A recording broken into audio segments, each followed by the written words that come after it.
(1906년) 샌프란스 해변 한밤중에 지진이 강타했습니다. 다행스러운 것은 단 1분, 단 60초 강타했다는 것입니다. 그런데 해변의 평탄한 집들이 무참히 무너져 내렸습니다. 반면 가파른 언덕의 집들은 강진의 강타를 감지하지도 못한 듯 고요히 평안한 밤을 지냈습니다. 그러나 해변의 집들은 비명과 찢겨짐과 절규와 아비규환으로 지옥 같은 긴 밤을 보내야만 했습니다. 사람들을 두렵게 한 것은 단지 1분의 강타, 60초의 지진, 한 지역이 폭삭 망했다는 것이 아니합니다.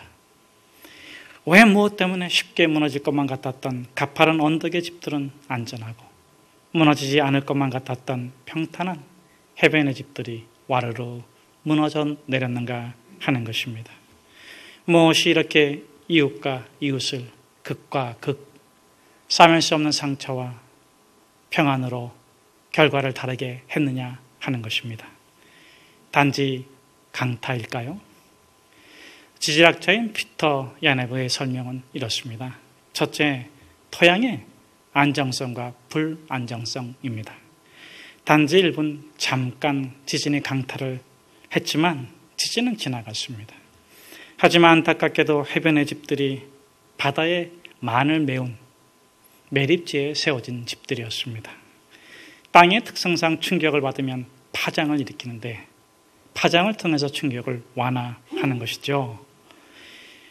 불안정한 땅일수록 충격 후의 파장이 충격보다 더 커진다는 사실입니다.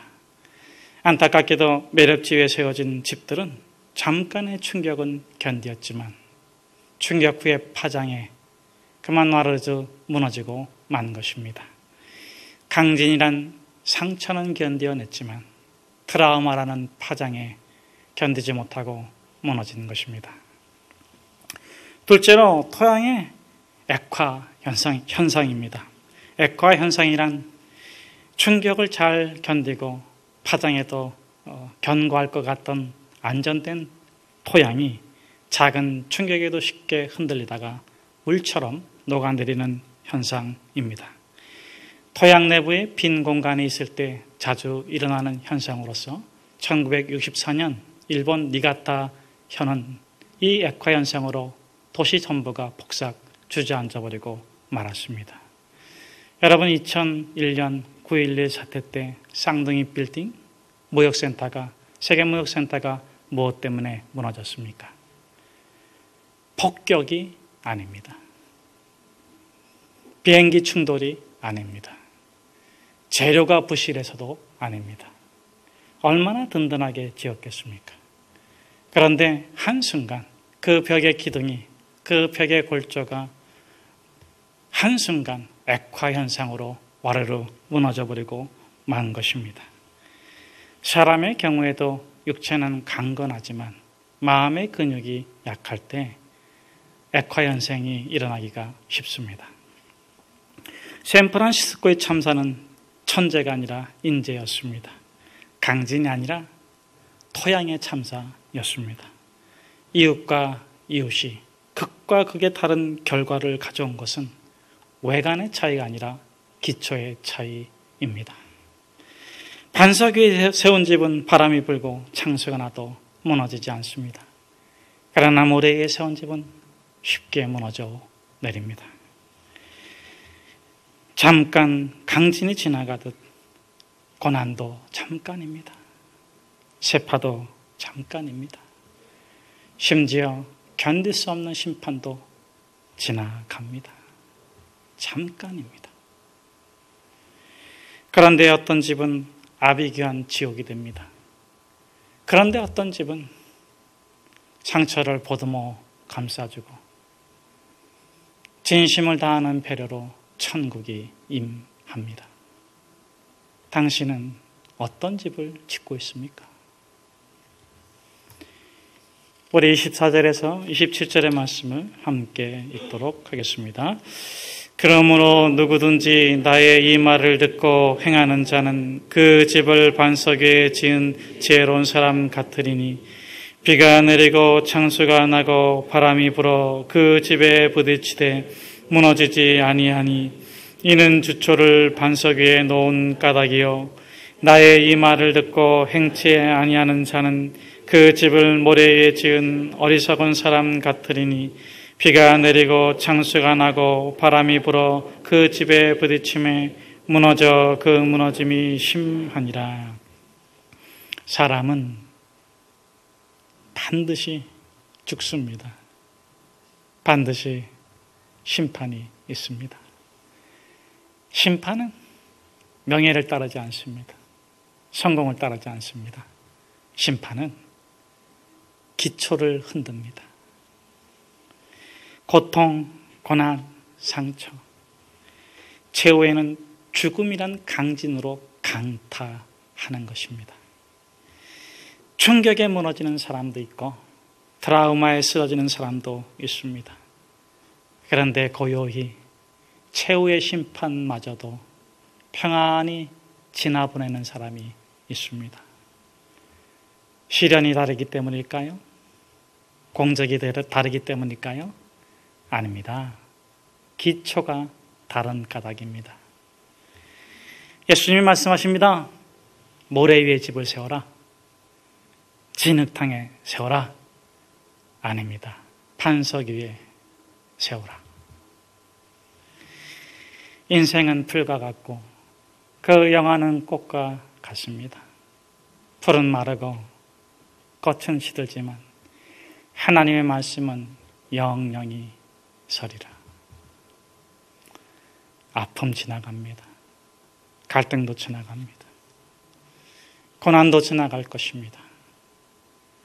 그러나 하나님의 말씀은 영원히 설 것입니다.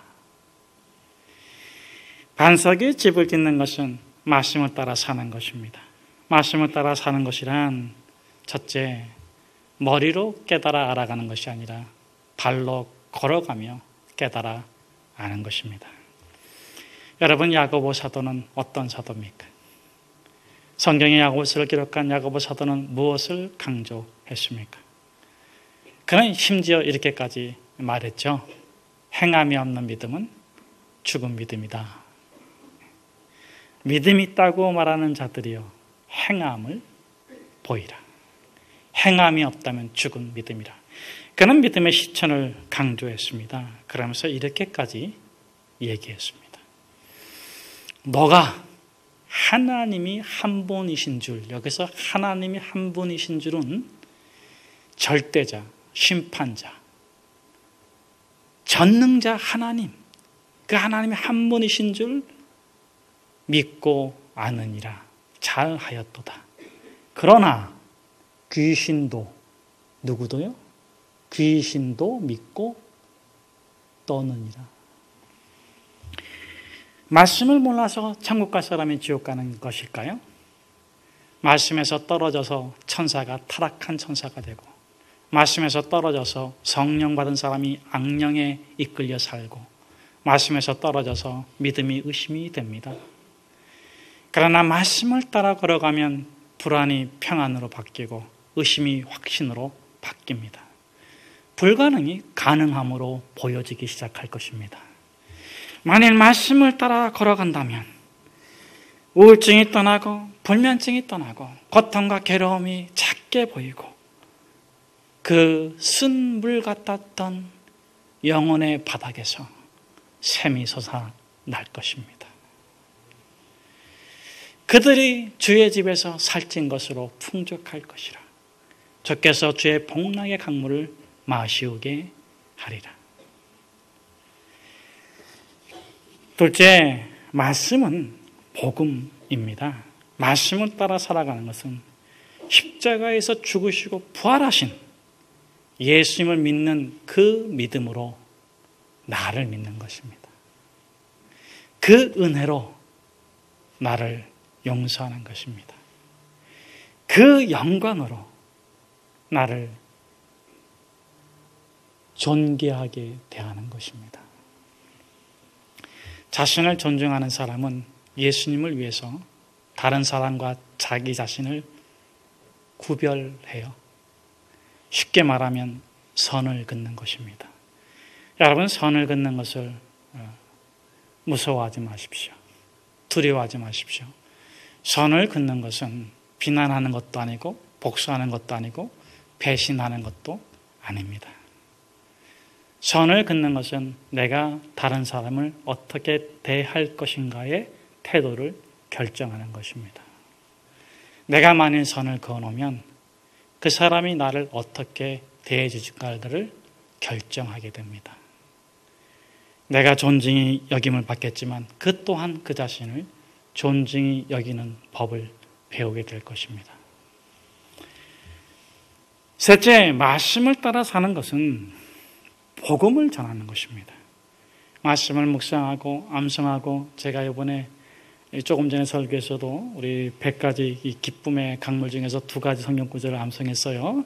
먼저 아시는 분은 하루에 한 구절씩 묵상하신 분이죠. 예. 여러분, 말씀을 암송하고 말씀을 묵상하고 말씀을 따라 기도하는 것은 다른 사람에게 복음을 전하기 전에 내 자신에게 복음을 전해주는 겁니다. 사람의 선택이나 결정이나 행동이 눈에 보이는 처지와 상황과 입장에 따라 결정되는 것 같지만 실제는 마음의 속삭임에 의해서 결정되는 거예요. 불안, 의심, 두려움, 그런 거를 그 자신에게 속삭여준다면 어떻게 살겠습니까? 사단의 종로로 타고, 마귀에게 종로 타고, 두려움의 종로로 타고 증오와 저주로 살게 될 것입니다. 그런데 속삭여주는 이야기를 바꾸면 어떻게 되겠습니까? 사람의 소리가 아니라, 세상의 소리가 아니라, 사단 마귀의 소리가 아니라 진리를 들려주는 겁니다. 당신은 과거의 당신이 아니요, 당신은 새로운 존재입니다. 당신은 과거의 당신이 아닙니다. 당신은 새로운 사람입니다. 저주와 사망의 권세는 예수 그리스도께서 십자가에서 깨뜨리셨습니다. 예수 그리스도의 복음이 당신을 자유케 했습니다. 당신은 축복입니다. 당신은 선물입니다. 당신은 자랑입니다. 현실은 절망이지만 너는 가능성이야.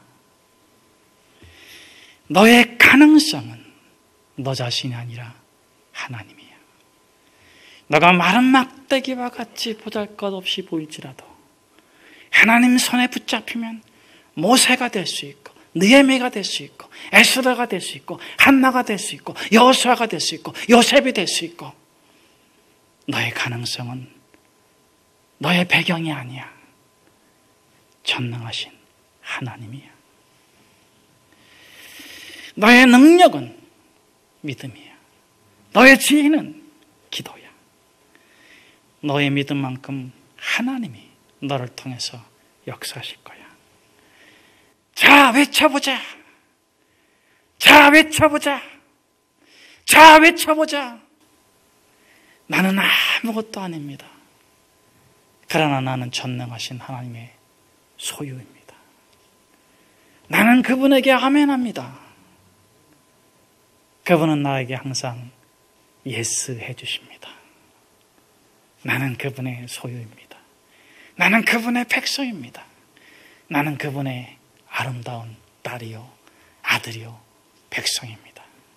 우리 24절에서 27절의 말씀을 같이 한 번 더 함께 읽도록 하겠습니다. 그러므로 누구든지 나의 이 말을 듣고 행하는 자는 그 집을 반석 위에 지은 지혜로운 사람 같으리니 비가 내리고 창수가 나고 바람이 불어 그 집에 부딪히되 무너지지 아니하니 이는 주초를 반석 위에 놓은 연고요. 나의 이 말을 듣고 행하지 아니하는 자는 그 집을 모래 위에 지은 어리석은 사람 같으리니 비가 내리고 창수가 나고 바람이 불어 그 집에 부딪힘에 무너져 그 무너짐이 심하니라. 아멘. 인자를 누구라 하느냐? 인자는 인간의 아들이지만 예수님께서 하나님의 아들이시며 동시에 사람의 아들이신데, 그것을 나타내는 말이죠. 인간의 아들로 태어나신 하나님께서 메시아라는 것을 다르게 말하는 것이 인자인데, 자, 어쨌든 간에 여기서 인자는 예수님 자신을 가리키는 거예요. 여러분, 만약 이 말을 오병이어 기적을 일으키고 했다면 뭐라고 대답했겠습니까? 죽은 자를 살려놓고 사람들이 인자를 누구라 하느냐? 그랬다면 뭐라고 얘기했겠습니까? 그런데 황제의 그 권세가 아주 그냥 짱한 이 황제의 도시에 와가지고, 이 촌놈같이 그냥 시커먼 옷 입고, 그냥 막 다 허른 옷 입고, 그냥 막 부끄러워가지고, 그냥 어디 숨고 싶은지 제자들한테 사람들이 나를 누구라 하느냐? 저쪽이 엘리야라고도 하고, 세례요한이라도 하고요, 예언자라도 하고요, 선지자라고도 합니다. 여러분, 이 얘기를 예수님께서 듣고 싶었겠습니까? 세상의 기초가 흔들리는 그 현장 한복판에서 예수님께서 왜 12제자를 세우고 70인 제자를 파송하고 죽은 자를 살리고 오병이의 기적을 일으켰습니까? 그 흔들리는 세상을 구원하기 위함인데, 그 기적과 능력과 이적과 그 일을 행하시면서 예수님께서 제자들이 자신을 어떻게 알아주기 원했습니까?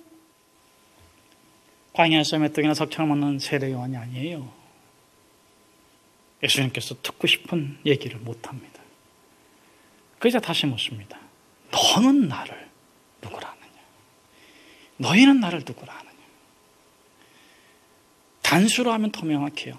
너는 나를 누구라 하느냐? 여러분은 예수 그리스도를 누구라고 고백합니까? 그때 누가 대답합니까? 기초가 바뀐 사람이 대답합니다. 인생의 기초, 삶의 기초가 바뀐 사람 누굽니까? 베드로.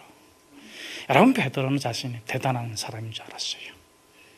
평생 어부로서, 베테랑 어부로서 그물을 던지면 물고기가 촥 나옵니다. 그런데 그날은 한 마리도 못 잡았는데 예수님께서 말씀에 의지해서 그물을 내리겠습니다. 오른편에 그물을 던지라, 깊은 곳에 그물을 던지라, 경험 무시하고 바다에 대한 지식 무시하고 시간 무시하고 말씀에 의지해서 그물을 내리겠습니다. 내리고 났더니 그물이 찢어질 정도로 고기를 잡았어요. 여러분, 저 그때 낚시할 적에 창피 많이 당했어요. 무시 많이 당했어요. 이 팔뚝만한 고기 잡은 사람이 그러는데 저는 요만한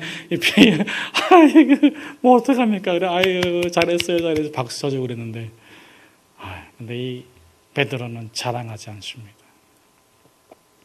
자기를 과시하는 것도 아니라 탁 엎드려서 뭐라고 했습니까?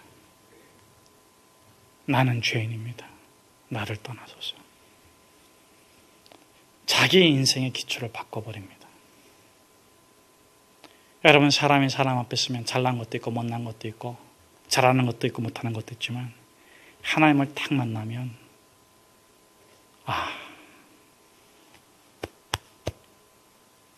내가 아무것도 아니구나. 내가 세상에서는 의롭다고 생각했지만 내 안에 극렬한 지옥의 불이 타고 있구나. 하나님, 나는 마귀의 자식이고 지옥의 자식이고 욕망을 지체하지 못합니다. 그런데 예수님께서 그 베드로에게 뭐라고 말씀하십니까? 바요나 시몬아, 너가 복이 있다. 너는 이제부터 베드로라. 예수님께서 무엇을 해주셨습니까? 기초를 바꿔주셨습니다. 시몬의 아들, 요한의 아들 시몬, 요한의 아들 시몬아, 너가 이제부터는 베드로라.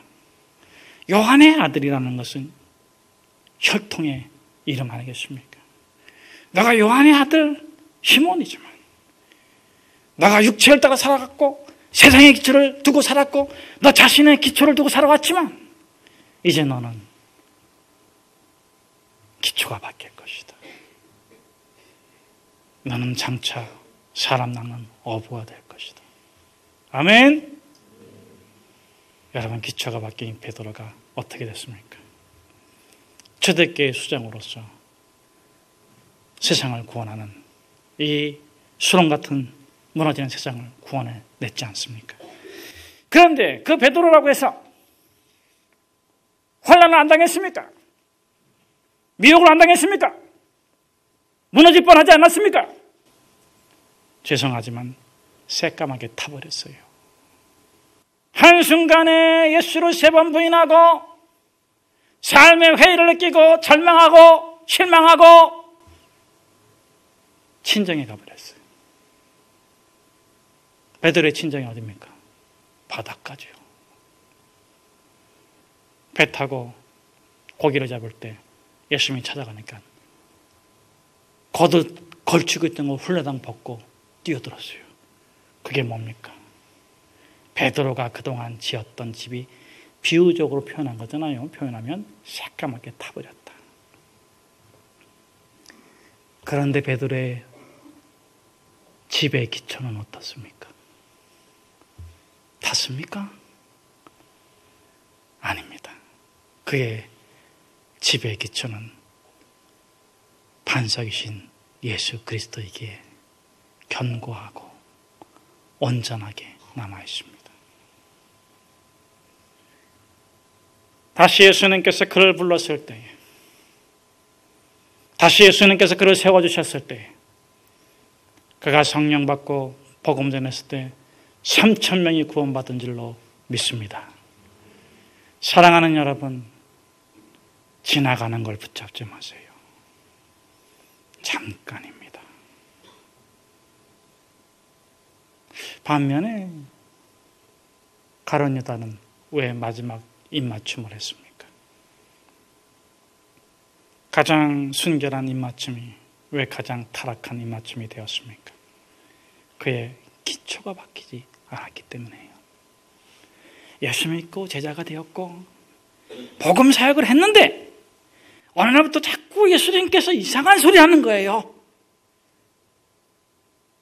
예수님이 자꾸 이상한 소리 하는 거예요. 그게 뭡니까?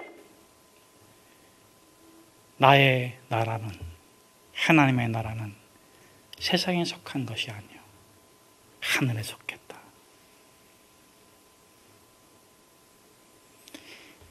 베드로와 달리 이 유다는 예수를 따를 때 자신이 원하는 하나님의 나라, 자신이 원하는 왕국을 위하여 예수를 따랐어요. 다른 제자들도 어찌 아니 그랬겠습니까? 그러나 예수 그리스도를 만나고 예수 그리스도를 믿고 예수 그리스도를 예배하면서 그 인생의 기초가 바뀌었는데 유다는 마지막까지 안 뺏겼어. 사랑하는 여러분, 성경에서, 구약에서 예수 그리스도의 오심을 예언하면서 이런 표현을 썼습니다. 뜨인 돌. 기억하십니까? 메시아를 상징하는 단어죠. 뜨인 돌, 산돌, 요한계시록에는 흰 돌, 반석이신 그리스도. 여러분, 예수님은 돌이에요. 모퉁이 머릿돌이에요. 예수 그리스도의 복음 위에 집을 지어가면 그분이 머릿돌이 되어주실 거예요. 그런데 예수 그리스도로 인생의 집을 짓지 않으면 거치는 돌이 돼요. 심판의 돌이 됩니다. 사랑하는 여러분, 기초를 바꾸세요. 우리의 영원한 초석이 되신 예수 그리스도를 찬양합시다. 그분의 인생의 집을 지어가는 저와 여러분 되기를 주 이름으로 축복합니다. 기도하겠습니다.